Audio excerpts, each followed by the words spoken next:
இன்றைக்கி மட்டன் கைமா மசாலா வடை செய்ய போகிறோம். வாங்க பார்க்கலாம். 1/2 கப்பு பொட்டுக்கடலை நல்லா பவுடரை பண்ணிட்டு வந்துடலாம். கருவேப்பிலை, பூண்டு, இஞ்சி, ஒரு ஏலக்காய், சோம்பு, சீரகம், பட்டை, லவங்கம், கொஞ்சம் மிளகு, ஒரு 5 பேடிகை மிளகாய், 2 கார மிளகாய். இப்போ இதெல்லாம் சின்ன ஜாரில் போட்டு நல்லா நைஸாக பேஸ்ட்டாக அரைக்கணும். கொஞ்சமாக உப்பு, மஞ்சள் போட்டுக்கலாம்.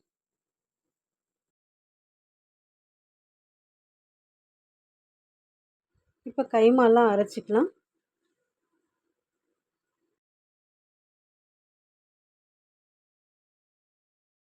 கைமால ஒரு பாதி வெங்காயம் போட்டுக்கலாம். அரைச்சி வச்சுருக்க இந்த மிளகாய் பேஸ்ட்டெல்லாம் போட்டுக்கலாம்.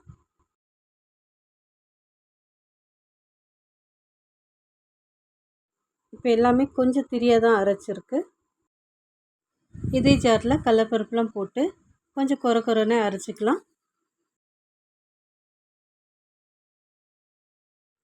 கடலப்பருப்புலாம் அரைச்சாச்சு பாருங்கள், கொஞ்சம் கொரன்னு கொஞ்சம் கடலப்பருப்போடு இருக்குது. இப்போ ஒரு கடாயில் 2 ஸ்பூன் அளவுக்கு எண்ணெய் ஊற்றிக்கலாம். அரைச்சி வச்சுருக்க இந்த கைமா மசாலாலாம் போட்டு சூடுபடுத்திக்கலாம். இந்த கைமாவை வதக்கக்கூடாது, அதே மாதிரி மூடி வச்சு வேக வைக்கக்கூடாது. ஜஸ்ட்டு சும்மா சூடுபடுத்திக்கிட்டால் போதும்.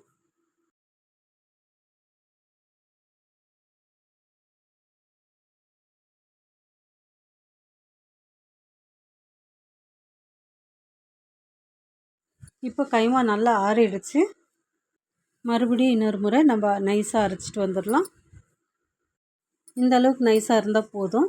இப்போ அரைச்சதெல்லாம் நம்ம ஒரு பவுலில் போட்டு எல்லாம் மிக்ஸ் பண்ணிக்கலாம்.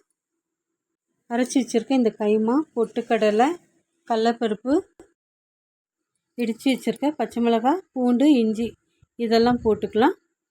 கருவேப்பிலை சின்ன சின்னதாக கட் பண்ணது, வெங்காயம் சின்ன சின்னதாக கட் பண்ணது, புதினா, கொத்தமல்லி இதையும் சின்ன சின்னதாக கட் பண்ணது. இப்போ இதெல்லாம் போட்டு நல்லா பிசைஞ்சிக்கலாம். நடுவில் நம்ம கொஞ்சம் கொஞ்சமாக பொட்டுக்கடலை மாவு சேர்த்திக்கணும். எல்லாமே நல்லா கெட்டியாக பிசைஞ்சிக்கணும். ஒரு வடை தட்டுற அளவுக்கு வந்தால் போதும். இப்போ எல்லாமே மிக்ஸ் பண்ணியாச்சு. வடை சுட்டுடலாம் வாங்க. எண்ணெய் காயறதுக்குள்ளே நம்ம உருண்டை எல்லாம் பிடிச்சி எல்லாமே தட்டி வச்சுக்கலாம். உருண்டை பிடிக்க வரலனாக்கா இந்த மாவே நம்ம இன்னும் கொஞ்சம் நைஸாக நல்லா பேஸ்ட்டாக அரைச்சிக்கிட்டு இதோடய கலந்து நம்ம வடை சுட்டுக்கலாம். நான் கரெக்டான அளவில் பொட்டுக்கடலை எல்லாமே போட்டிருக்கேன். இப்போ எல்லா மாவையும் வடையாக சுட்டு எடுத்துடலாம்.